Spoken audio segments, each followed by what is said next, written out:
ಬಾಗಲಕೋಟೆ ಜಿಲ್ಲೆ ಕರ್ನಾಟಕ ಸರಕಾರ ಗ್ರಾಮೀಣಾಭಿವೃದ್ಧಿ ಮತ್ತು ಪಂಚಾಯತ ರಾಜ್ ಇಲಾಖೆ ಹಾಗೂ ಜಿಲ್ಲಾ ಪಂಚಾಯತ ತಾಲೂಕು ಪಂಚಾಯತ ಹುನಗುಂದ ಮತ್ತು ಗ್ರಾಮ ಪಂಚಾಯತ ಮರೋಳಿವರ ಸಹಯೋಗದಲ್ಲಿ ಮಹಾತ್ಮ ಗಾಂಧಿ ರಾಷ್ಟ್ರೀಯ ಗ್ರಾಮೀಣೋದ್ಯೋಗ ಖಾತ್ರಿ ಯೋಜನೆಯಡಿಯಲ್ಲಿ ಮರೋಳ ಗ್ರಾಮ ಪಂಚಾಯತದ ನಿರ್ಮಿಸಿದ ನೂತನ ಕಟ್ಟಡ ಹಾಗೂ ಪ್ರೌಢಶಾಲೆ ವಿವೇಕ್ ಕೊಠಡಿ ಮತ್ತು ಪ್ರಾಥಮಿಕ ಶಾಲೆ ಕೊಠಡಿಯ ಲೋಕಾರ್ಪಣೆ ಹಾಗೂ ಪಿಕೆಪಿಎಸ್ ಕೊಪ್ಪೆಸೆಂನ ನೂತನ ಕಟ್ಟಡದ ಭೂಮಿ ಪೂಜೆ ಕಾರ್ಯಕ್ರಮವು ದಿನಾಂಕ ಆಗಸ್ಟ್ 9, 2025 ರಂದು ಶ್ರೀ ಸಿದ್ಧಲಿಂಗ ಶಿವಾಚಾರ್ಯ ಮಹಾಸ್ವಾಮಿಗಳ ದಿವ್ಯ ಸಾನ್ನಿಧ್ಯದಲ್ಲಿ ಹಾಗೂ ಕರ್ನಾಟಕ ವೀರಶೈವಲಿಂಗಾಯತ ಅಭಿವೃದ್ಧಿ ನಿಗಮದ ಅಧ್ಯಕ್ಷರು ಹಾಗೂ ಕ್ಷೇತ್ರದ ಶಾಸಕ ವಿಜಯಾನಂದೆಸ್ ಕಾಶಪ್ಪನವರರ ನೇತೃತ್ವದಲ್ಲಿ ಹಾಗೂ ಮರೋಳ ಗ್ರಾಮ ಪಂಚಾಯತ ಅಧ್ಯಕ್ಷರಾದ ಹನಮಗೌಡೆ ಪೊಲೀಸ್ ಪಾಟೀಲರ ಅಧ್ಯಕ್ಷತೆಯಲ್ಲಿ ಜರುಗಿತು.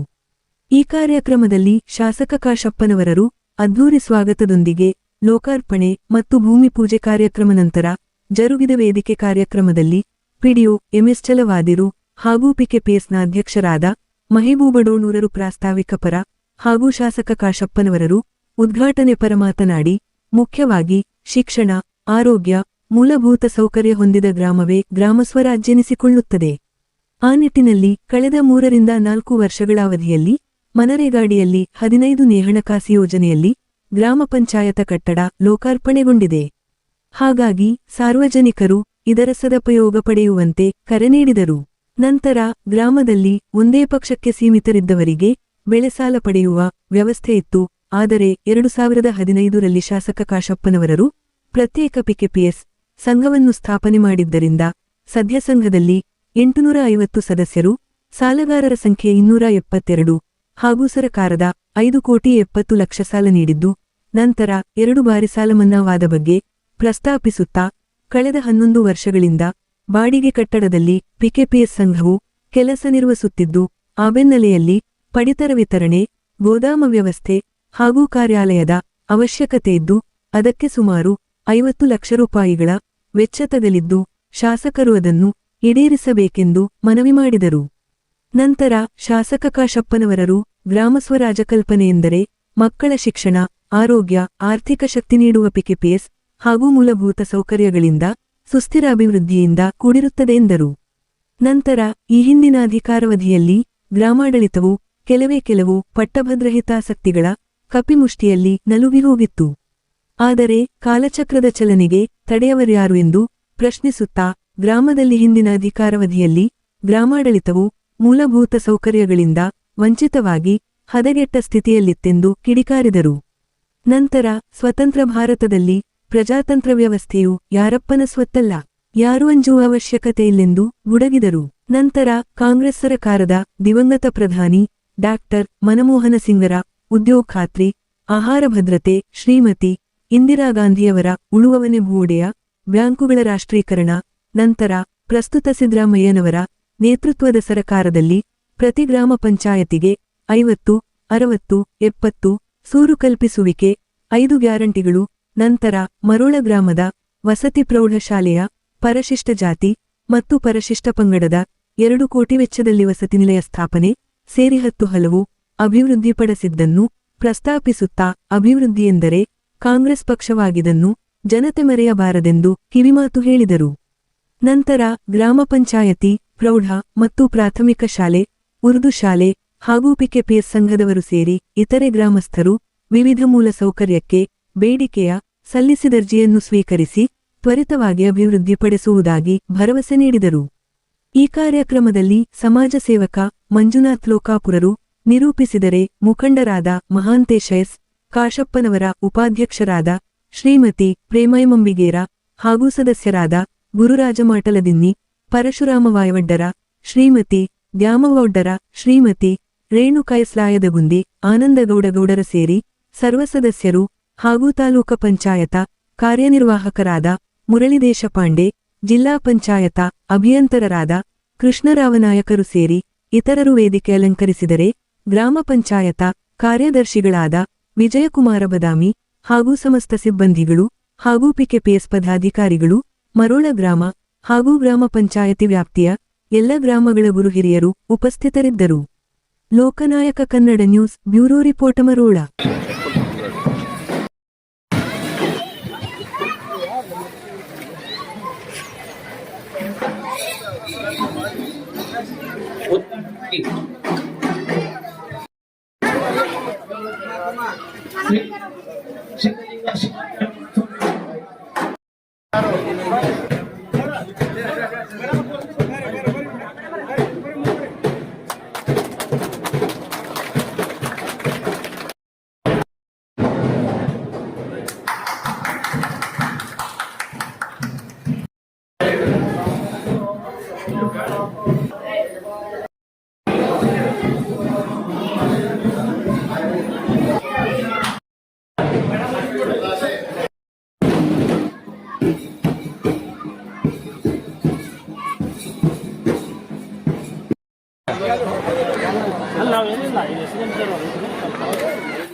ನಾವು ಡೆಮಾಲಿಷ್ ಮಾಡಿ ಹಳೆ ಹೋದವು ಒಂದು 4 ರೂಮ್ ಹಾಕಿ ಕೊಟ್ಬಿಟ್ಟು ಉರ್ದು ಸ್ಕೂಲ್ ಅಂದ್ರೆ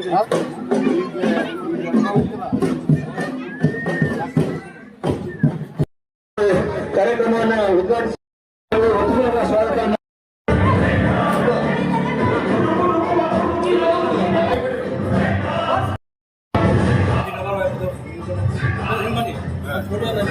ಸಬ್ಬಿನ ಬರ್ರಿ ಸಬ್ಬಿನ ಬರ್ರಿ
ಸಂಬಂಧಗಳು ಸಹ ವೇದಿಕೆ ಬರಬೇಕು. ಅವರಿಗೆ ಸಂಧಾನ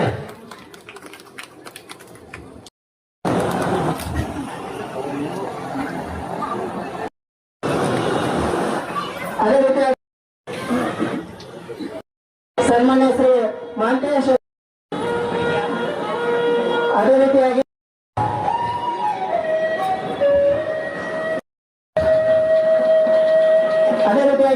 ಶ್ರೀ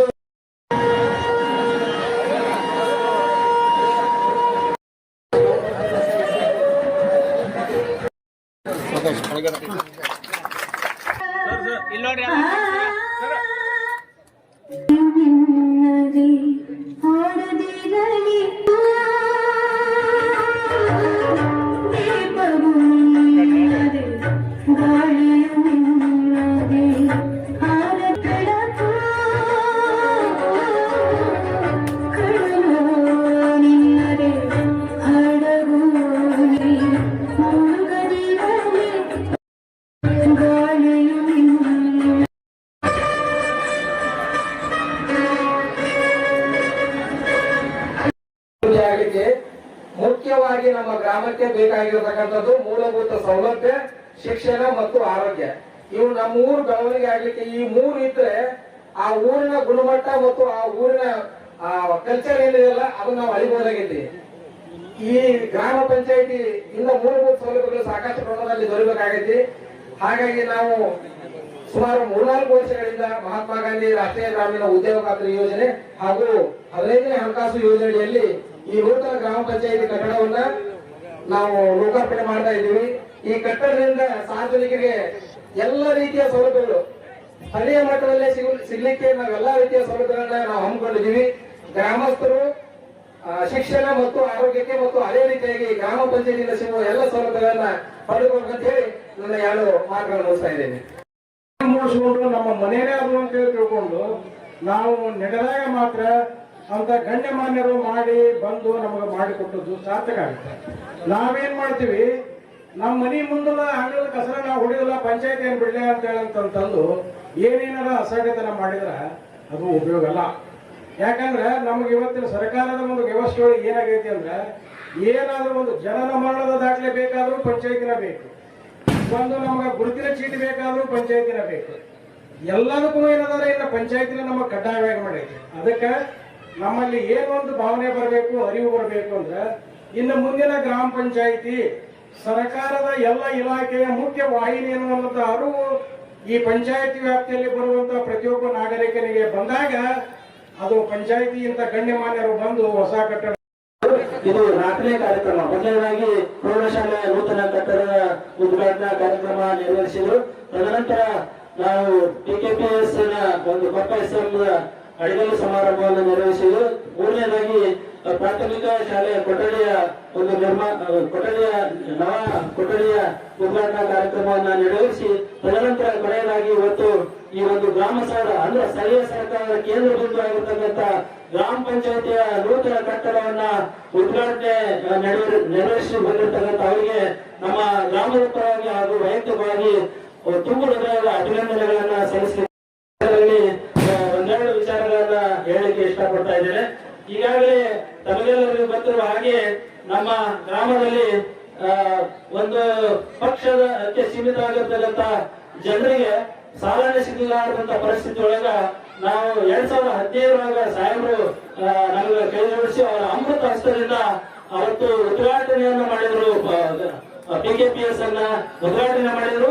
ಇವತ್ತು ಅವರ ಅಮೃತ ಹಸ್ತದಿಂದಲೇ ಅಡಿಗಲ್ಲು ಸಮಾರಂಭವನ್ನು ಮಾಡಿದ್ದಾರೆ. ಜೊತೆಗೆ ಮುಂಬರ್ತಕ್ಕಂಥ ದಿನದಲ್ಲಿ ಅವರು ಅದನ್ನ ಉದ್ಘಾಟನೆ ಮಾಡತಕ್ಕಂಥ ಅವಕಾಶವೂ ಸಹ ಅವರಲ್ಲೇ ಇರುತ್ತೆ ಅಂತ ಹೇಳಿ ನಾನು ಆಶಾಭಾವನೆಯನ್ನು ವ್ಯಕ್ತಪಡಿಸುತ್ತಾ, ನಾನು ಈ ಒಂದು ಮೇಲ್ಕಾಶಿದ PKPS ಕೊಪ್ಪ SM ಸಂಘಕ್ಕೆ ಅನುದಾನ ನೀಡುವ ಕುರಿತು ಸಾಹೇಬರಲ್ಲಿ ನಮ್ಮ ಸರ್ವ ಸದಸ್ಯರ ಪರವಾಗಿ ಹಾಗೂ ನಾನು ಅಧ್ಯಕ್ಷನಾಗಿ ಅವರಿಗೆ ಈ ಒಂದು ವಿಷಯವನ್ನು ಹೇಳಲಿಕ್ಕೆ ಬಯಸ್ತಾ ಇದ್ದೇನೆ. ಈಗ ನಮ್ಮ ಸಂಘದಲ್ಲಿ ಒಟ್ಟು 850 ಸದಸ್ಯರನ್ನು ಒಳಗೊಂಡಿದ್ದು, ಇದರಲ್ಲಿ ಸಾಲಗಾರರ ಸಂಖ್ಯೆ 775 ಇದ್ದು, ಇವರಿಗೆ ಈಗಾಗಲೇ ನಾವು ಸರ್ಕಾರದಿಂದ ಒಂದು MT ಲೋನ್ ಆಗಿರ್ಬೋದು, ಆ ನಂತರ ಒಂದು 5,75,00,000 ರೂಪಾಯಿಗಳನ್ನ ಸಾಲವಾಗಿ ನೀಡಿದ್ದೇವೆ. ಹಾಗೂ 2 ಬಾರಿ ಸಾಲ ಮನ್ನಾ ಸೌಲಭ್ಯ ಪಡೆದಿರ್ತಕ್ಕಂಥ ಸೊಸೈಟಿ ನಮ್ದು 2 ಬಾರಿ ಸಾಲ ಮನ್ನಾವನ್ನ 4 ಕೋಟಿ ರೂಪಾಯಿಗಳ ಒಂದು ಸಾಲ ಮನ್ನಾವನ್ನು ನಮ್ಮ ಕಾಂಗ್ರೆಸ್ ಸರ್ಕಾರದಲ್ಲಿ ರೈತರಿಗೆ ನೀಡಲ್ಪಟ್ಟಿರ್ತಕ್ಕಂಥ ಇದು ಹೆಮ್ಮೆ, ನಮ್ಗೆಲ್ಲರೂ ಸಂತೋಷದ ವಿಷಯ ಅಂತ ಹೇಳಿ ಭಾವಿಸ್ತೀನಿ. ಈಗ ಸಂಘವು ಬಾಡಿಗೆ ಕಟ್ಟಡದಲ್ಲಿ ಯಶಸ್ವಿಯಾಗಿ 11 ವರ್ಷದಲ್ಲಿ ನಡೀತಾ ಇದೆ. ಇನ್ನೂ ರೈತರಿಗೆ ಹೆಚ್ಚಿನ ಸೇವೆ ಒದಗಿಸಲು ಗೊಬ್ಬರ, ಬೀಜ, ಔಷಧಿ ಹಾಗೂ ರೇಷನ್ ಸೌಲಭ್ಯ ಒದಗಿಸಲು ಅಂದಾಜು ವೆಚ್ಚ 50 ಲಕ್ಷ ರೂಪಾಯಿಗಳ ಒಂದು ಕಾರ್ಯಾಲಯ ಮತ್ತು ಗೋಡಾನ್ ಈ ಸೌಲಭ್ಯವನ್ನು ಒದಗಿಸಲಿಕ್ಕೆ ಸನ್ಮಾನ್ಯ ಶಾಸಕರು ತಮ್ಮ ಅಭಿವೃದ್ಧಿ ಯೋಜನೆ ಅನುದಾನದಲ್ಲಿ ನಮಗೆ ಅನುದಾನ ಕೊಟ್ಟು ಅದನ್ನ ಉದ್ಘಾಟನೆ ಮಾಡತಕ್ಕಂಥ ಜವಾಬ್ದಾರಿ ಸಹ ಅವರೇ ಅಂತ ಹೇಳಿ ತಮ್ಮೆಲ್ಲರ ಪರವಾಗಿ ಹಾಗೂ ನಮ್ಮ ಕೊಪ್ಪ SM ರೈತ ಸದಸ್ಯರ ಪರವಾಗಿ ಅವರಿಗೆ ಈ ಮೂಲಕ ವಿನಂತಿಯನ್ನ ಮಾಡಿಕೊಳ್ಳುತ್ತಾ,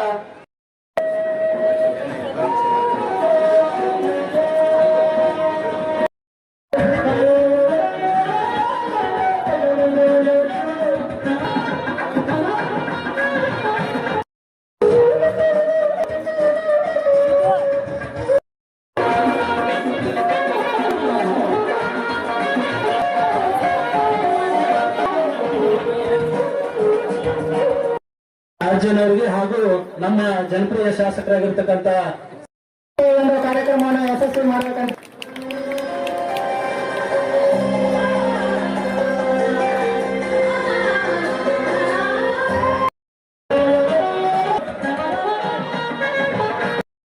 ಮೊಟ್ಟ ಮೊದಲೇದ್ದು ಹೇಳಕ್ಕೆ ಇಚ್ಛೆ ಪಡ್ತೇನೆ. ನಮ್ಮ ಪಂಚಾಯತ್ ಅಭಿವೃದ್ಧಿ ಅಧಿಕಾರಿ ಪ್ರಾಸ್ತಾವಿಕವಾಗಿ ಮಾತಾಡುವಂತ ಸಂದರ್ಭದಲ್ಲಿ ಒಂದು ಮಾತನ್ನು ಹೇಳ್ತಾ ಇದ್ರು. ಊರಿಗೆ ಮತ್ತು ಒಂದು ಊರು ಸ್ವರಾಜ್ಯ ಆಗಬೇಕು ಅಂದ್ರೆ ಗ್ರಾಮ ಪಂಚಾಯಿತಿಯ ಪಾತ್ರ ಬಹಳಷ್ಟು ಮುಖ್ಯವಾಗಿರುವುದು. ಅಲ್ಲಿ ಗ್ರಾಮ ಪಂಚಾಯಿತಿ ಬೇಕು, ಶಿಕ್ಷಣ ಒದಗಿಸೋಕ್ಕಾಗಿ ಶಿಕ್ಷಣ ಪ್ರಾಥಮಿಕ ಪ್ರೌಢ ಪದವಿ ಪೂರ್ವ ಒಂದು ಗ್ರಾಮ ಸುಧಾರಣೆ ಆಗಬೇಕಂದ್ರೆ ಒಂದು ಗ್ರಾಮ ಪಂಚಾಯಿತಿ ಗ್ರಾಮ ಸ್ವರಾಜ್ಯವನ್ನು ಮಾಡೋದಕ್ಕೆ ಬೇಕು. ಶಿಕ್ಷಣ ಸಂಸ್ಥೆ ಮಕ್ಕಳನ್ನ ಒಳ್ಳೆಯ ವಿದ್ಯಾವಂತರಾಗಿ ಸಂಸ್ಕಾರವನ್ನು ಕೊಟ್ಟು ಆ ಊರಿನ ಸಂಸ್ಕಾರ ಮತ್ತು ಸಂಸ್ಕೃತಿಯನ್ನ ಪದ್ಧತಿಗಳನ್ನ ಕಾಪಾಡುವಂತಹ ಊರಾದಾಗ ಅದು ಒಂದು ಒಳ್ಳೆಯ ಗ್ರಾಮ, ಒಂದು ಮಾದರಿಯ ಗ್ರಾಮ ಆಗೋದಕ್ಕೆ ಸಾಧ್ಯ ಅನ್ನೋದಕ್ಕೆ ಇವತ್ತು ಏನು ನೂತನವಾದ ಇವತ್ತು ಗ್ರಾಮ ಕಟ್ಟಡದ ಉದ್ಘಾಟನೆ ಮತ್ತು ಅದರ ಜೊತೆಗೆ ಆರ್ಥಿಕವಾಗಿ ಬಲವನ್ನು ಕೊಡೋದಕ್ಕೆ, ಆರ್ಥಿಕ ಶಕ್ತಿಯನ್ನು ತುಂಬೋದಕ್ಕೆ ಪ್ರಾಥಮಿಕ ಕೃಷಿ ಪತ್ತಿನ ಸಂಘವನ್ನು ಕೂಡ ಅದರ ಸ್ವಂತ ಕಟ್ಟಡವನ್ನು ಕೂಡ ಇವತ್ತು ಬಹಳ ಸಂತೋಷವಾಗಿ ಉದ್ಘಾಟನೆಯನ್ನ ಭೂಮಿ ಪೂಜೆಯನ್ನ ನೆರವೇರಿಸಿದ್ದೀನಿ ಅನ್ನೋ ಮಾತನ್ನು ಕೂಡ ನಾನು ಹೇಳಕ್ಕೆ ಇಚ್ಛೆ ಪಡ್ತೇನೆ. ಅಲ್ಲಿ ಗ್ರಾಮ ಸ್ವರಾಜ್ಯ ಆಗೋದಕ್ಕೆ ಸಾಧ್ಯ. ಬಹುತೇಕ ಗ್ರಾಮ ಮರೋ ಪಂಚಾಯಿತಿ ಇತಿಹಾಸದಲ್ಲಿ ಇಲ್ಲಿ ಮಾತಾಡದೇ ಇದ್ರೆ ತಪ್ಪಾಗುತ್ತೆ. ಒಂದು ಗ್ರಾಮ ಪಂಚಾಯಿತಿ ವ್ಯವಸ್ಥೆ, ಒಂದು ಪ್ರಾಥಮಿಕ ಕೃಷಿ ಪತ್ತಿನ ಸಹಕಾರಿ ಸಂಘದ ವ್ಯವಸ್ಥೆ ಯಾವ ರೀತಿ ಆಗಿತ್ತು ಅಂದ್ರೆ ಕೆಲವು ಪಟ್ಟಬದ್ಧ ಹಿತಾಸಕ್ತಿಗಳ ಕಪಿಮುಷ್ಟಿಯಲ್ಲಿ ಈ ಆಡಳಿತ ಕುಂತಿತ್ತು ಅನ್ನೋದನ್ನ ನಾನು ಇವತ್ತು ನಿಮಗೆ ನೆನಪಿಸಕ್ಕೆ ಬಯಸ್ತೀನಿ. ಕಾಲ ಹೋಗುತ್ತಂತ ಕಾಲಚಕ್ರ ನಿಂದ್ರೋದಿಲ್ಲ, ಕಾಲಚಕ್ರ ತಿರುಗಲೇಬೇಕಂತ. ಸೈಕಲ್ ತಿರುಗಿದಾಗ ಮುಂದೆ ಹೋಗೋದಲ್ಲ, ಗಾಲಿ ಸೈಕಲ್ ಹೋದಾಗ ಮುಂದೆ ಹೋಗುತ್ತಲ್ಲ, ಆ ರೀತಿ ಒಂದು ಕಾಲ ಇತ್ತು. ಆದ್ರೆ ಈಗೊಂದು ಕಾಲ ಬಂದಿದೆ, ಮರೋಳ ಹಾಗೂ ಕೊಪ್ಪ ಎಸ್ಎಂ ಇವತ್ತು ಶಾಂತಿಯುತವಾಗಿ ಊರಾಗಿ ಇವತ್ತು ನೆಲೆಸಿದೆ ಅನ್ನೋ ಮಾತನ್ನು ಕೂಡ ನನಗೆ ವೇದಿಕೆ ಮುಖಾಂತರ ಹೇಳಬೇಕಾಗಿದೆ. ಯಾಕಂದ್ರೆ ಇಲ್ಲಿ ಕಷ್ಟಪಟ್ಟವರು ಅನುಭವಿಸಿದವರು ಗೊತ್ತು. ಬಹಳ ಮಂದಿ ಇನ್ನ ಅರ್ಧ ಮುರ್ಧನಾದಾರ, ಅವರು ಡಬ ಡಬ ಅಂತ ಇರ್ತೈತಿ ಒಳಗೆ. ಅದು ಎದಕ್ಕಂತದ್ದು ನನಗೆ ಗೊತ್ತಿಲ್ಲ. ಸ್ವತಂತ್ರ ಭಾರತದಲ್ಲಿ ನಾವು ಜನಿಸಿದ್ದೀವಿ. ಪ್ರಜಾಪ್ರಭುತ್ವ ವ್ಯವಸ್ಥೆ, ಜನರಿಗಾಗಿ ಜನರಿಗೋಸ್ಕರ ಜನರಿಗೆಂದುವ ಎನ್ನುವ ಒಂದು ವ್ಯವಸ್ಥೆಯಲ್ಲಿ ನಾವು ಬದುಕ್ತಾ ಇದ್ದೀವಿ. ಯಾರು ಹಂಗಿನಲ್ಲಿ ಯಾರ ಒಂದು ಕೂಲಿಯಾಗಿ ಗುಲಾಮರಾಗಿ ನಾವು ಬದುಕ್ತಾ ಇಲ್ಲ. ಸ್ವತಂತ್ರ ಭಾರತದಲ್ಲಿ ನಾವು ಸ್ವಾತಂತ್ರ್ಯದಿಂದ ಪ್ರಜಾಪ್ರಭುತ್ವ ವ್ಯವಸ್ಥೆಯಲ್ಲಿ ಜನರಿಗಾಗಿ ಜನರಿಗೋಸ್ಕರ ಜನರಿಗೆಂಬುವ ಎನ್ನುವ ಒಂದು ಸ್ವಾತಂತ್ರ್ಯದಲ್ಲಿ ನಾವು ಜೀವನ ಮಾಡುವ ಹೊತ್ನ್ಯಾಗ ಯಾರ ಅಪ್ಪಗರ ಹಂಚಿದ್ರ ನಮಗೆ ನಿಜವಾದ ಗಣಮಕ್ಕಳ ಅಂತಾರನೋ ಅನ್ನೋದನ್ನ ನೀವೆಲ್ಲರೂ ವಿಚಾರ ಮಾಡಬೇಕಾಗಿದೆ ಅನ್ನೋ ಮಾತನ್ನು ನಾನು ಹೇಳಕ್ಕೆ ಇಚ್ಛೆ ಪಡ್ತೇನೆ. ನಮ್ಮ ಮೈನೂ ಹೇಳಿದ ಇದೀಗ ಮತ್ತು ಸಾಲಿನೂ ಹಂಗೆ ಇತ್ತು. ಅವ್ರು ಸಾಲಿ ನಡೆದ್ರು ಬಂತು, ಬಿಟ್ರು ಬಂತು, ಕೇಳೋರಿಲ್ಲ. ಅಲ್ಲಿ ಅಧ್ಯಕ್ಷ ಇಲ್ಲ, ಯಾವನೋ ಅಧ್ಯಕ್ಷ, ಯಾವನೋ ಪಂಚಾಯತಿ ಅಧ್ಯಕ್ಷ, ಯಾವನೋ ಸೊಸೈಟಿ ಅಧ್ಯಕ್ಷ. ಇದುಗೂ ಇನ್ನೂ ಒಂದು ಸೊಸೈಟಿ ಐತಿ ಮರೋ ತಪ್ಪಕ್ಕೆ ಹೊಸ ಒಂದು ಸೊಸೈಟಿ ನಾನೇ ಮಾಡಿಕೊಟ್ಟಿದ್ವಿ. ಬೈಗೂ ಗೌರವರು ಹೇಳಿದ ಹೊಸ ಸೊಸೈಟಿ ಮಾಡಿದ್ದ. ಎರಡು ಸರಿ ಇವತ್ತು ಸಾಲ ಮನ್ನಾ ಆಯ್ತು ಸರ್ಕಾರದ್ದು. ಇವತ್ತು ಅದರ ಲಾಭ ಪಡೆದವರು ಯಾರು? ಸಾಮಾನ್ಯ ಒಬ್ಬ ರೈತರಿಗೆ ಇವತ್ತು ಆ ಸಾಲ ಮನ್ನಾ ಮಾಡಿದ್ದು ಅರಿವು ಆ ರೈತರಿಗೆ ಗೊತ್ತು. ಆದ್ರೆ ಇನ್ನೊಂದು ಸೊಸೈಟಿ ಐತಲ್ಲಪ್ಪ, ಎಷ್ಟು ಮಂದಿಗೆ ಲಾಭ ಆಗೈತಿ, ಎಷ್ಟು ರೈತರಿಗೆ ಸಾಲ ಮನ್ನಾ ಆಗಿ ಹೋಗಿದೆ. ಪಟ್ಟಿ ತಗೊಂಡು ಕೊಡ್ರಪ್ಪ, ಪುಣ್ಯಾತ್ಮರ ನೋಡ್ತೀನಿ ನಾನು. ಒಂದು ಸಾಲ ಮನ್ನಾ ಇಲ್ಲ. ಅಲ್ಲಿ ಲಿಮಿಟೆಡ್ ಕಂಪನಿ ಅವರ ಕುಟುಂಬದ ಸದಸ್ಯರು ಅವ್ರ ಮನೆಯವರ ಬಿಟ್ಟರೆ ಹೊರಗೆ ಯಾರ್ಯಾರು ಇಲ್ಲ. ಅವರ ಕಾಯಂ ಅಧ್ಯಕ್ಷ ಗುಣ ಬಡ್ಕೊಂಡು ಕೂತ್ಬಿಟ್ರ. ಅವರ ಕಾಯಂ ಅಧ್ಯಕ್ಷ ಅವ್ರ ಕೈಯಾಗ ಮನೆಯಾಗ ಆಡಳಿತ. ಆ ವ್ಯವಸ್ಥೆಯನ್ನು ತಪ್ಪಿಸ್ಬೇಕು ಅಂತೇಳಿ ನಾನು ಅದನ್ನು ಪ್ರಯತ್ನ ಮಾಡಿದೆ. ಆದ್ರೆ ಅನಿವಾರ್ಯ ಕಾರಣದಿಂದ ಆ ವ್ಯವಸ್ಥೆ ತಪ್ಪಿಸೋಕ್ಕಾಗಲಿಲ್ಲ. ಆದ್ರೆ ಅನುಕೂಲದ ಕಾಲ ಬರುತ್ತೆ ಅನ್ನೋದನ್ನ ಇವತ್ತು ನಾನು ನೆನಪಿಸಿ ಹೋಗ್ತೀನಿ ಅನ್ನೋ ಮಾತನ್ನು ನಾನು ಇವತ್ತು ಹೇಳ. ನಾನು ಶಾಶ್ವತ ಅಲ್ಲ, ಒಂದು ದಿವಸ ಎಲ್ಲರೂ ಕತಿ ಮುಗಿಲೇಬೇಕು. ಬಹಳ ಮಂದಿ ಇದು ರಾಜ್ಯದಾಗ ಈ ದೇಶದಾಗ ಆಳಿಗೆ ಅರಸನಾಗಿ ದಿಮಾಕ ಮಾಡಿದವರು ಎಲ್ಲರೂ ಎಲ್ಲಿ ಹೋಗ್ಯಾರ ಅನ್ನೋದು ನನಗೆ ಗೊತ್ತೈತಿ, ನಾನು ನೋಡಿ. ಆದ್ರೆ ಉರಿಯೋದು ಉಪಯೋಗಿಲ್ಲದು ಉರಿಬಾರ್ದು. ಉರಿದ್ರೆ ಏನಾಗತ್ತೆ ಅನ್ನೋದು ಪರಿಸ್ಥಿತಿ ಈಗ ನೋಡಾಕತ್ತೀರಿ, ನೀವು ನೋಡಾಕತ್ತೇನೆ. ಕೆಲವಷ್ಟು ಮಂದಿ ಬಹಳ ಸಂತೋಷ ಇರುತ್ತೆ, ಕೆಲವಷ್ಟು ಮಂದಿ ದುಃಖ ಆಗತ್ತೆ, ಕೆಲವಷ್ಟು ಮಂದಿ ಹೆದರಿಕೆ ಇರುತ್ತೆ. ನಾ ಏನು ಮಾಡಕ್ಕಾಗಲ್ಲ, ಅವರವರ ಭಾವಕ್ಕೆ ಅವರವರ ಬಗತಿಗೆ ಹೇಳಿ ಅನ್ನ ಇರ್ತಿರುವನು ಕೂಡಲ ಸಂಗಮ ದೇವ ಅಂತ ಹೇಳ್ತಾರೆ. ಅದಕ್ಕೆ ಆ ಭಾವ ಅನ್ನೋದು ಗಟ್ಟಿಗೊಳಿಸಿಕೊಳ್ಳುವಂತ ಕೆಲಸ ಆಗ್ಬೇಕಾಗಿದೆ. ಆ ಕೆಲಸವನ್ನ ನಮ್ಮ ಮೊರೆ ಹಾಗೂ ಪಪ್ಪ ಎಸ್ಎನ್ ಗ್ರಾಮದವರು ಮಾಡ್ತೀವಿ ಎನ್ನುವುದನ್ನ ಒಂದು ಹೆಮ್ಮೆಯಿಂದ ಈ ಸಂದರ್ಭದಲ್ಲಿ ನನ್ನ ಅನಿಸಿಕೆಗಳನ್ನ ಹೇಳ್ತಾ, ಇವತ್ತೇನು 4 ಕಾರ್ಯವನ್ನು ನಾವು ಇವತ್ತು ಬಹಳ ಭೂಮಿ ಪೂಜೆ, ಕಟ್ಟಡ ಉದ್ಘಾಟನೆ, ಇವತ್ತು ನಮ್ಮ ಗ್ರಾಮ ಪಂಚಾಯತಿ ಇವತ್ತು ಭಾರತ ದೇಶ ಇವತ್ತು ಏನಾದ್ರೂ ಒಂದು ಅಭಿವೃದ್ಧಿ ಮಟ್ಟಕ್ಕೆ, ಉನ್ನತ ಮಟ್ಟಕ್ಕೆ ಇವತ್ತೇನಾದ್ರೂ ದೇಶ ಹೋಗ್ಬೇಕು ಅಂದ್ರೆ ಅದು ಗ್ರಾಮಗಳ ಸ್ವರಾಜ್ಯ ಆದಾಗ ಮಾತ್ರ ಇವತ್ತು ಭಾರತ ದೇಶ ಇವತ್ತು ಅಭಿವೃದ್ಧಿ ಆಗದಂತೆ ಅನ್ನೋ ಮಾತನ್ನ ಮಹಾತ್ಮ ಗಾಂಧೀಜಿಯವರು ಹೇಳಿದ್ದಾರೆ. ಅದಕ್ಕೆ ಇವತ್ತು ನಮ್ಮ ಪಂಚಾಯತ್ ರಾಜ್ಯ ಇಲಾಖೆ ಅಡಿಯಲ್ಲಿ ಇವತ್ತು ಅನೇಕ ಅಭಿವೃದ್ಧಿ ಕಾಮಗಾರಿಯನ್ನ ಇವತ್ತು ಮಹಾತ್ಮ ಗಾಂಧಿ ಉದ್ಯೋಗ ಖಾತ್ರಿ ಯೋಜನೆಯನ್ನ ತಂದಿವಿ ನಾವು. ಬಹುತೇಕ ಬಹಳಷ್ಟು ಜನ ಕೂಲಿ ಕಾರ್ಮಿಕರಲ್ಲಿ ಇದ್ದೀರಿ, ತಮಗೆ ಗೊತ್ತಿದೆ ಇವತ್ತು ಮಹಾತ್ಮ ಗಾಂಧಿ ಉದ್ಯೋಗ ಖಾತ್ರಿ ಯೋಜನೆ ಅಡಿಯಲ್ಲಿ ಎಷ್ಟು ಜನಕ್ಕೆ ಇವತ್ತು ನ್ಯಾಯ ಸಿಗುತ್ತಾ. ಪಾಪ ಅವರಿಗೆ ಉನ್ನಾಕ ದುಡಿಯಾಕ ಕೂಲಿ ಇರಲಿಲ್ಲ. ಇವತ್ತು ಸರ್ಕಾರವೇ ಕಡ್ಡಾಯವಾಗಿ ಇಷ್ಟು ದಿವಸ ಅವರಿಗೆ ಉದ್ಯೋಗವನ್ನು ಕೊಡಬೇಕು ಅಂತೇಳಿ ಇವತ್ತು ಆ ಒಂದು ಕೀರ್ತಿಯನ್ನ ತಂದಂತವರು ಯಾರು ಅಂದ್ರೆ ಅದು ನಮ್ಮ ಹಿಂದಿನ ಪ್ರಧಾನಿಯಾದಂತ ದಿವಂಗತ ಡಾಕ್ಟರ್ ಮನಮೋಹನ್ ಸಿಂಗ್ ಅವರು ಅನ್ನೋ ಮಾತನ್ನ ಇವತ್ತು ಬಹಳ ಹೆಮ್ಮೆಯಿಂದ ಹೇಳ್ತಾರೆ. ಶಿಕ್ಷಣ ಭದ್ರತೆ ಇವತ್ತು ಉಳುವಳಿ ಒಡೆಯ ಅನ್ನುವ ಕಾನೂನನ್ನು ತಂದಂತವರು ಶ್ರೀಮತಿ ಇಂದಿರಾ ಗಾಂಧಿಯವರು, ಬ್ಯಾಂಕ್ ರಾಷ್ಟ್ರೀಕರಣವನ್ನು ಮಾಡಿದಂತವರು ಶ್ರೀಮತಿ ಇಂದಿರಾ ಗಾಂಧಿಯವರು. ಇವತ್ತು ಈ ದೇಶವನ್ನ ಈ ಮಟ್ಟಕ್ಕೆ ಇವತ್ತೇನಾದ್ರೂ ನೋಡೋದಕ್ಕೆ ಯಾವುದೋ ಒಂದು ಆಡಳಿತ ಕಾರಣ ಅಂದ್ರ ಅದು ಈ ದೇಶದಲ್ಲಿ ಆಡಳಿತ ಮಾಡಿರುವಂತಹ, ಸ್ವಚ್ಛವಾದ ಆಡಳಿತ ಮಾಡಿರುವಂತಹ ಅದು ಕಾಂಗ್ರೆಸ್ ಪಕ್ಷ ಅನ್ನೋದನ್ನ ನಾನು ಇವತ್ತು ಮತ್ತೊಮ್ಮೆ ಗಟ್ಟಿಯಾಗಿ ಇಲ್ಲಿ ಹೇಳಬೇಕಾಗತ್ತೆ. ಅವರಿಗೆ ನಿವೇಶನ ಇಲ್ಲ, ಬಡವರಿಗೆ ಮನೆ ಇಲ್ಲ. ಇವತ್ತು ನಮ್ಮ ಸರ್ಕಾರ ನಿಮ್ಮ ಆಶೀರ್ವಾದದಿಂದ ನಾನು 2023ರಲ್ಲಿ ಮತ್ತೆ ಇವತ್ತು ಚುನಾಯಿತರಾಗಿ ಆಯ್ಕೆ ಆದ ಮೇಲೆ ಇವತ್ತು ಪ್ರತಿಯೊಂದು ಗ್ರಾಮ ಪಂಚಾಯತಿಗೆ 50, 60, 70 ಮನೆಯನ್ನ ಕಟ್ಟೋದಕ್ಕೆ ಇವತ್ತು ನಮ್ಮ ಮಾಜಿ ಮುಖ್ಯಮಂತ್ರಿಗಳಂತ ಸಿದ್ದರಾಮಯ್ಯನವರು ಇವತ್ತು ಮನೆಯನ್ನ ಕೊಡುವಂತ ಕೆಲಸ ಇವತ್ತು ಬಡವರಿಗೆ ಮಾಡಿದ್ರೆ ಅದು ನಮ್ಮ ಸರ್ಕಾರದ ಯೋಜನೆ ಅನ್ನೋ ಮಾತನ್ನು ಹೇಳಬೇಕಾಗುತ್ತೆ. ಇವತ್ತು 5 ಗ್ಯಾರಂಟಿಗಳನ್ನು ಕೊಡ್ತಾ ಇದ್ದೀವಿ. ತಮಗೆಲ್ಲ ಗೊತ್ತೈತಿ, ನಮ್ಮ ತಾಯಂದ್ರೆ ಕುಂತ ಇವತ್ತು ಅನ್ನಭಾಗ್ಯ 10 kg ಅಕ್ಕಿ ಅನ್ನಭಾಗ್ಯ ಬರ್ತಾ ಇದೆ. 2,000 ರೂಪಾಯಿ, 200 ಕರೆಂಟ್ ಯೂನಿಟ್ ಫ್ರೀ. ನಮ್ಮ ರಾಜ್ಯದಾಗ ಮೊನ್ನೆ ತಾನೇ ನಾವು ಒಂದು ಸಂಭ್ರಮ ಮಾಡಿದ್ವಿ, ಒಂದು ಹಬ್ಬ ಮಾಡಿದ್ವಿ. ಎಷ್ಟು ಮಹಿಳೆಯರು ಉಚಿತವಾಗಿ ಬಸ್ ಪ್ರಯಾಣ ಮಾಡ್ರ ಅಂದ್ರ 500 ಕೋಟಿ ಮಹಿಳೆಯರು ಇವತ್ತು ಉಚಿತವಾಗಿ ಬಸ್ ಪ್ರಯಾಣವನ್ನು ಮಾಡಿದರು. ಹಳ್ಳಿಗಳಿಗೆ ಶಾಶ್ವತ ಕುಡಿ ನೀರಿನ ಯೋಜನೆಯನ್ನ ಈಗಾಗಲೇ ಮಂಜೂರಾತಿ ಮಾಡಿ ನಾವು ಕೆಲಸವನ್ನು ಪ್ರಾರಂಭ ಮಾಡಿದ್ವಿ. ಇವತ್ತು ರಸ್ತೆ ಅಭಿವೃದ್ಧಿಯನ್ನು ತೆಗೆದುಕೊಳ್ಳ್ರಿ. ಇವತ್ತು ಹೊಲಕ್ಕೆ ಹೋಗೋ ರಸ್ತೆಯನ್ನು ಮಾಡೋದಕ್ಕೆ ಮೊನ್ನೆ ತಾನೇ ನಮ್ಮ ಮಾನ್ಯ ಮುಖ್ಯಮಂತ್ರಿಗಳು ಇವತ್ತು ಪ್ರಗತಿ ಪಥದಲ್ಲಿ 21 ಕೋಟಿ ರೂಪಾಯಿಯನ್ನು ಕೊಟ್ಟಿದ್ದಾರೆ. 21 ಕೋಟಿ ರೂಪಾಯಿ ಕೇವಲ ರೈತರ ಹೊಲಕ್ಕೆ ಹೋಗುವಂತ ರಸ್ತೆಗಳನ್ನು ಮಾಡೋದಕ್ಕಾಗಿ 21 ಕೋಟಿ ರೂಪಾಯಿ ಅನುದಾನವನ್ನು ಕೊಟ್ಟಿದ್ದಾರೆ. ಇವತ್ತು ಅದಲ್ಲದೆ ಅನೇಕ ಯೋಜನೆಗಳು ಇವತ್ತು ಮೊನ್ನೆ ತಾನೇ ನಮ್ಮ ಸರ್ಕಾರ ಆದ ತಕ್ಷಣ ಮಾನ್ಯ ಮುಖ್ಯಮಂತ್ರಿಗಳು ಸಿದ್ದರಾಮಯ್ಯನವರು 25 ಕೋಟಿ ರೂಪಾಯಿ ಅನುದಾನವನ್ನು ಕೊಟ್ಟರು. ಮತ್ತೆ 25-26ನೇ ಸಾಲಿಗೆ ಈಗ 50 ಕೋಟಿ ರೂಪಾಯಿಯನ್ನು ಮತಕ್ಷೇತ್ರಕ್ಕೆ ಇವತ್ತು ಅಭಿವೃದ್ಧಿಗಾಗಿ ದುಡ್ಡನ್ನು ಕೊಟ್ಟಿದ್ದಾರೆ ಬೋರ್ಡುಗಳು. ಇವರು 1 ಪುಟ್ಟರ ಗರಸ್ ಹಾಕ್ಯಾರ. ಇವ್ರು ಏನು ಹಿಂದೆ ಪಂಚಾಯತ್ ಆಡಳಿತ ಮಾಡೋರು ಏನ್ ಮಾಡ್ಯಾರ? ನಿಮ್ಮೂರಾಗ ಯಾವ ಅಭಿವೃದ್ಧಿ ಕೆಲಸ ಮಾಡ್ಯಾರ? ಯಾವ ಸೊಸೈಟಿ ಒಳಗೆ ಅಭಿವೃದ್ಧಿ ಕೆಲಸ ಮಾಡ್ಯಾರ? ಒಂದು ಮನೆ ಕಟ್ಟಲಿಲ್ಲ, ಒಂದು ರಸ್ತೆ ಮಾಡಲಿಲ್ಲ, ಒಂದು ಕುಡಿ ನೀರು ಕೊಡ್ಲಿಲ್ಲ, ಮೂಲಭೂತ ಸೌಕರ್ಯಗಳನ್ನು ಕೊಡ್ಲಿಲ್ಲ.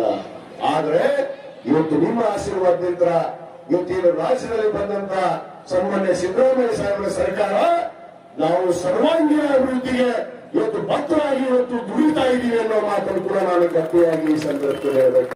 ನಮ್ಮ ಸರ್ಕಾರ ಬಂದ ಮೇಲೆ ಇವತ್ತು ರೈತರು ಬೆಳೆದಂತಹ ಬೆಳೆಗಳಿಗೆ ಬೆಂಬಲ ಬೆಲೆಯನ್ನು ಕೊಟ್ವಿ. ಇವತ್ತು ರೈತರಿಗೆ ಬೀಜ ಗೊಬ್ಬರ ಕೊಡುವಂತ ಸರಿಯಾಗಿ ಕೊಡುವಂತ ಕೆಲಸ ನಾವು ಮಾಡ್ತಾ ಇದ್ದೀವಿ. ಎಲ್ಲ ಸರ್ವಾಂಗೀಣ ಅಭಿವೃದ್ಧಿ. ಇವತ್ತು ಪರಿಶಿಷ್ಟ ಜಾತಿ ಪರಿಶಿಷ್ಟ ಪಂಗಡದವರಿಗೆ ಬಹುತೇಕ ಎಲ್ಲ ಕಾಲನಿಗಳಿಗೆ ಸಿಸಿ ರಸ್ತೆ, ಅವರಿಗೆ ಗಂಗಾ ಕಲ್ಯಾಣ. ಇವತ್ತು 10 ಲಕ್ಷ ರೂಪಾಯಿ ವೆಚ್ಚದಲ್ಲಿ ಇವತ್ತು ಬಡವರಿಗೆ ಯಾರಿಗೆ ಇವತ್ತು ರೈತರು ಪಾಪ 1-2 ಎಕರೆ 3 ಎಕರೆ ಸಣ್ಣ ಪುಟ್ಟ ರೈತರಿಗೆ ಇವತ್ತು ನೀರಾವರಿ ಇಲ್ಲದಂತ ಸಂದರ್ಭದಲ್ಲಿ ಅವರಿಗೆ 10 ಲಕ್ಷ ರೂಪಾಯಿ ವೆಚ್ಚದಲ್ಲಿ ಅವರಿಗೆ ಬೋರ್ವೆಲ್ ಹಾಕಿ ಅವ್ರಿಗೆ ಕರೆಂಟ್ ಅನ್ನು ಒದಗಿಸಿ ಪೈಪ್ಲೈನ್ ಮಾಡಿಕೊಳ್ಳುವಂತ ಕೆಲಸ ಮಾಡ್ತಾ ಇದ್ದೀವಿ. ಇದು ನಮ್ಮ ಕೃಷ್ಣ ಭಾಗ್ಯ ಜಲ ನಿಗಮ ಮತ್ತು ಸಣ್ಣ ನೀರಾವರಿ ಇಲಾಖೆಯಲ್ಲಿ ಇವತ್ತು ಅನೇಕ ಕೆರೆ ಅಭಿವೃದ್ಧಿ ಆಗ್ತಾ ಇದೆ. ಯಾಕಂದ್ರೆ ಕೆಲವಷ್ಟು ಕೆರೆ ಅಭಿವೃದ್ಧಿ ಬೇಕು, ನೀರಾವರಿ ಇಲಾಖೆಯಲ್ಲಿ ನೀರು ಬೇಕು. ಆ ನೀರು ಬೇಕಂದ್ರೆ ಸಣ್ಣ ನೀರಾವರಿ ಇಲಾಖೆ ಅಂತ ನಾವು ಕೆರೆ ಅಭಿವೃದ್ಧಿ ಕೆಲಸಗಳನ್ನು ಏನು ಬಹಳ ದಿವಸದಿಂದ ಬಹಳ ಸುಮಾರು ವರ್ಷಗಳಿಂದ ಉರ್ದು ಶಾಲೆ ಕಟ್ಟಡ ಇವತ್ತು ಬಹಳ ದಿವಸದಿಂದ ಸಿದ್ಧಗೊಂಡಿದ್ದಾವ. ಅಲ್ಲಿ ಮಕ್ಕಳು ವಿದ್ಯಾಭ್ಯಾಸ ಪಡೆಯೋದಕ್ಕಾಗೋದಿಲ್ಲ. ಅದಕ್ಕೆ ಈಗಾಗಲೇ ಆ ಶಿಕ್ಷಕರು, ಆ ಊರಿನ ಸಮಾಜದ ಹಿರಿಯರು ಇವತ್ತೇನು ಮನವಿಯನ್ನು ಮಾಡಿಕೊಂಡಿದ್ದಾರೆ, ಖಂಡಿತವಾಗಿ ಆ 4 ಕೊಠಡಿಗಳಿಗೆ ಈಗಾಗಲೇ ನಾನು ಜಿಲ್ಲಾ ಪಂಚಾಯತ್ ಇಂಜಿನಿಯರ್ ಅಲ್ಲಿ ಏನು ಮಾನ್ಯ ಮುಖ್ಯಮಂತ್ರಿಗಳು 50 ಕೋಟಿ ರೂಪಾಯಿ ಅನುದಾನವನ್ನು ಕೊಟ್ಟಿದ್ದಾರೆ. ಅದರಲ್ಲಿ 4 ಕೊಠಡಿಗಳಿಗೆ ನಾನು ಇವತ್ತೇ ಮಂಜೂರಾತಿಯನ್ನು ಕೊಡ್ತೀನಿ. 4 ಕೊಠಡಿಯನ್ನ ಬರೋ ದಿನಗಳಲ್ಲಿ ಅದನ್ನ 4 ಕೊಠಡಿಗಳನ್ನ ಕಟ್ಟಿಕೊಡುವಂತ ಕೆಲಸ ಮಾಡಿಕೊಡ್ತೀವಿ ಅನ್ನೋ ಮಾತನ್ನು ಕೂಡ ಈ ಸಂದರ್ಭದಲ್ಲಿ ಹೇಳಿ, ಮತ್ತು ಪ್ರಾಥಮಿಕ ಶಾಲೆಗೆ ಕೊಟ್ಟಡ ಇದೀಗ ತಾನೇ 1 ಶಾಲೆಯನ್ನು ನಾನು ಉದ್ಘಾಟನೆ ಮಾಡಿದೆ. ಬಹುತೇಕ 10 ವರ್ಷ ಆಗಿತ್ತು ಶಾಲೆ ಕೊಠಡಿನೇ ಕಟ್ಟಿದ್ದಿಲ್ಲ. ಒಂದು ಅಲ್ಲಿ ವಿವೇಕ ಶಾಲೆ ಕಟ್ಟಿ ಪ್ರೌಢಶಾಲೆಯಲ್ಲಿ ಉದ್ಘಾಟನೆ ಮಾಡಿದೆ. ಅಲ್ಲಿ ಕೂಡ ಮನವಿ ಇದೆ, ಆ ಪ್ರೌಢಶಾಲೆಯ ಕಂಪೌಂಡ್ ಆಗ್ಬೇಕು ಅಂತ ಹೇಳಿ ಮನವಿಯನ್ನು ಕೊಟ್ಟಿದ್ದಾರೆ. ಮತ್ತು ಕೆಲವಷ್ಟು ಶಾಲೆಯ ಕೊಠಡಿಗಳು ಕೂಡ ಬೇಕು ಅಂತ ಹೇಳಿ ಮನವಿ ಕೊಟ್ಟಿದ್ದಾರೆ. ಅಲ್ಲಿ ಪ್ರೌಢಶಾಲೆಯಲ್ಲಿ ಕೊಠಡಿ ಆದಿಯಾಗಿ ಆ ಕಂಪೌಂಡ್ ಅನ್ನು ಕೂಡ ನಿರ್ಮಾಣ ಮಾಡಿಕೊಡುವಂತ ಕೆಲಸ. ಆ ಪ್ರೌಢಶಾಲೆಗೆ ಕಳೆದ ನನ್ನ ಅವಧಿಯಲ್ಲಿ ಸುಮಾರು 2 ಕೋಟಿ ರೂಪಾಯಿ ವೆಚ್ಚದಲ್ಲಿ ಪರಿಶಿಷ್ಟ ಜಾತಿ ಪರಿಶಿಷ್ಟ ಪಂಗಡದ ಇವತ್ತು ಒಂದು ವಸತಿ ನಿಲಯನ್ನ ಕಟ್ಟಿದ್ದು ಕೂಡ ಅದು ನಮ್ಮ ಸರ್ಕಾರವೇ ಅನ್ನೋ ಮಾತನ್ನು ಹೇಳಕ್ಕೆ ಇಚ್ಛೆ ಪಡ್ತೇವೆ. ಮರೋದಲ್ಲಿ ಏನಾದ್ರೂ ಅಭಿವೃದ್ಧಿ ಕಂಡಿದ್ದ ಅದು ಕಾಂಗ್ರೆಸ್ ಬಂದಾಗ ಮಾತ್ರ ಅಭಿವೃದ್ಧಿ ಕಂಡಿದೆ. ಇನ್ಯಾರು ಕೂಡ ಒಂದು ಕೆಲಸವನ್ನ ಒಂದು ಪುಟ್ಟಿ ಮಣ್ಣನ್ನು ಹಾಕಿಲ್ಲ ಅಂತ ಚಾಲೆಂಜ್ ಮಾಡಿ ಹೋಗ್ತೀನಿ ನಾನು. ಬಸವನಗುಡಿ ಗುಡಿ ಅಭಿವೃದ್ಧಿ ಮಾಡೋದಕ್ಕೆ ದುಡ್ಡು ಹಾಕಿವಿ. ಅನೇಕ ನಮ್ಮ ಏನು ಪುನರ್ವಸತಿ ಪುನರ್ ನಿರ್ಮಾಣ ಇಲಾಖೆಯಲ್ಲಿ ಇವತ್ತು ಸಂಪೂರ್ಣವಾಗಿ ಮರಳದಲ್ಲಿ ಏನೇನು ಅಭಿವೃದ್ಧಿ ಆಗಿಲ್ಲ. ಯಾಕಂದ್ರೆ ಪುನರ್ವಸತಿಯಲ್ಲಿ ಅಭಿವೃದ್ಧಿ ಆಗ್ಬೇಕಾಗಿತ್ತು. ಗುಡಿ ಆಗಿಲ್ಲ, ಸರಿಯಾಗಿ ರಸ್ತೆ ಸಿಸಿ ರಸ್ತೆ ಆಗಿಲ್ಲ, ರಸ್ತೆ ಬದಿ ಗಟರ ಆಗಿಲ್ಲ. ಅವೆಲ್ಲದಕ್ಕೂ ಕೂಡ ಈಗಾಗಲೇ ಸುಮಾರು 200 ಕೋಟಿ ರೂಪಾಯಿ ವೆಚ್ಚದಲ್ಲಿ ಇವತ್ತು ನಮ್ಮ ಇಂದುವಾರ ಹತ್ರ ಹಿಡಿದು ಏನು ಒಡೆಯರ್ಗೋಡಿಯ ಗೋಡಾಳ ಹತ್ರ ಹಿಡಿದು ಈ ಭಾಗದಲ್ಲಿ ಆಗಿರುವಂತಹ ಎಲ್ಲ ಮುಳುಗಡೆಗೆ ಪ್ರದೇಶಕ್ಕೆ ಇವತ್ತು ಏನು ಅಭಿವೃದ್ಧಿ ಆದಂತಹ ಪುನರ್ವಸತಿ ಕೇಂದ್ರಗಳಿದಾವೆ. ಅವು ಎಲ್ಲವನ್ನ ಖಂಡಿತವಾಗಿ ಈ ಸಾರಿ ನಿಮಗೆ ಸಿಸಿ ರಸ್ತೆ ಗಟರು ಶಾಶ್ವತ ಸುಗಮವಾಗಿ ಆರ್ಸಿಗಳನ್ನ ಅಭಿವೃದ್ಧಿ ಮಾಡೋದು ಕೂಡ ಇವತ್ತು ನಾವು ಮುಂದಾಗಿದ್ದೀವಿ ಅನ್ನೋ ಮಾತನ್ನು ಕೂಡ ನಾನು ಈ ಸಂದರ್ಭದಲ್ಲಿ ಹೇಳಿದೆ. ಪಂಚಾಯತಿ ಅಭಿವೃದ್ಧಿ ಅಧಿಕಾರಿಗೆ ಹೇಳಿದ್ದೆ, ಬಹುತೇಕ ಅಲ್ಲೊಂದು ಅವರಿಗೆ ಸಮುದಾಯ ಭವನ ಆಗ್ಬೇಕು. ಈಗಾಗಲೇ ಅದು ಉದಾರ ಕೂಡ ನನ್ನಲ್ಲಿ ಬಂದೈತಿ. ಅದಕ್ಕೆ ಇದರ ವರ್ಷದಲ್ಲಿ ಒಂದು 25 ಲಕ್ಷ ರೂಪಾಯಿ ಡಾಕ್ಟರ್ ಬಾಬಾ ಸಾಹೇಬ್ ಅಂಬೇಡ್ಕರ್ ಭವನವನ್ನು ಕೂಡ ನಿರ್ಮಾಣ ಮಾಡೋದಕ್ಕೆ ಈಗಾಗಲೇ ಮಂಜೂರಾತಿಯನ್ನು ನಾವು ತಂದಿದ್ದೀವಿ. ಆ ಮಂಜೂರಾತಿಯನ್ನ ಹೇಗೆ ಅದನ್ನು ಭೂಮಿ ಪೂಜೆ ಇವತ್ತು ಭೂಮಿ ಪೂಜೆ ಮಾಡಂತ ಹೇಳಿದ್ದೆ ನಾನು. ಆದ್ರೆ ಅನಿವಾರ್ಯ ಕಾರಣದಿಂದ ಭೂಮಿ ಪೂಜೆಯನ್ನು ಇನ್ನೊಂದು ಆಗ್ಬೇಕು. ಈಗ 2 ಆಗ್ಯಾವಿಲ್ಲ, ಮತ್ತೆ ಅದನ್ನ ಆಗಿದ್ದು ಹೇಳಿ ಮತ್ತೆ ಎಷ್ಟು ವರ್ಷ ಬೇಕಾಗಿತ್ತು ಹಂಗ ಬಿದ್ದಿದ್ವಿ. ಜಾಮೂನ್ ಗುಡಿ ನಾವು ಮತ್ತೆ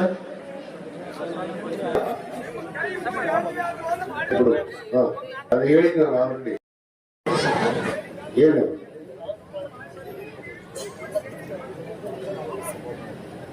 ಆಯ್ತು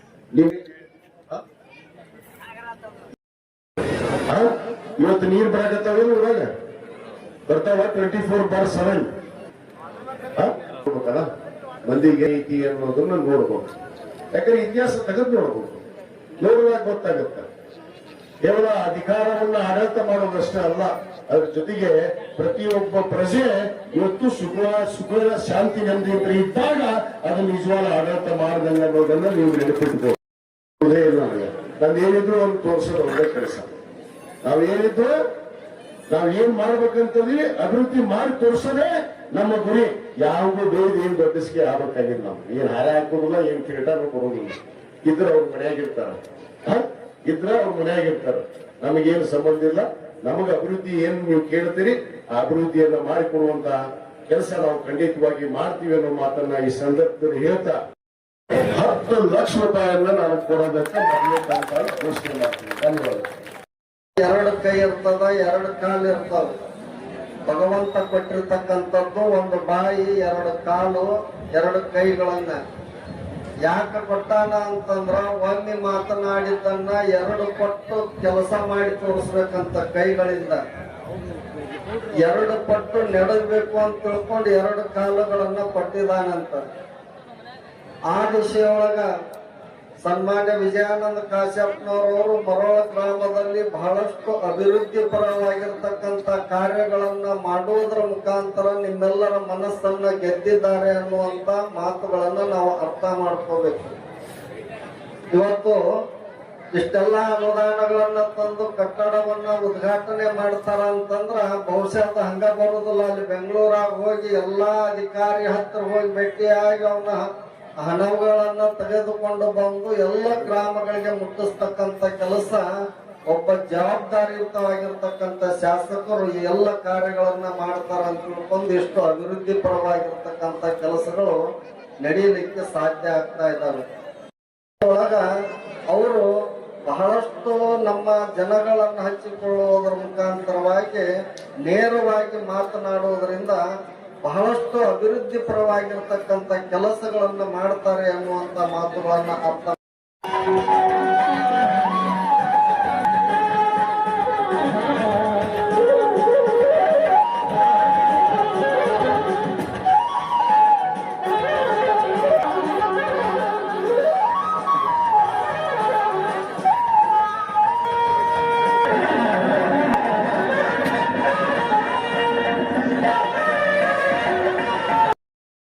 ಗ್ರಾಮ ಪಂಚಾಯತ್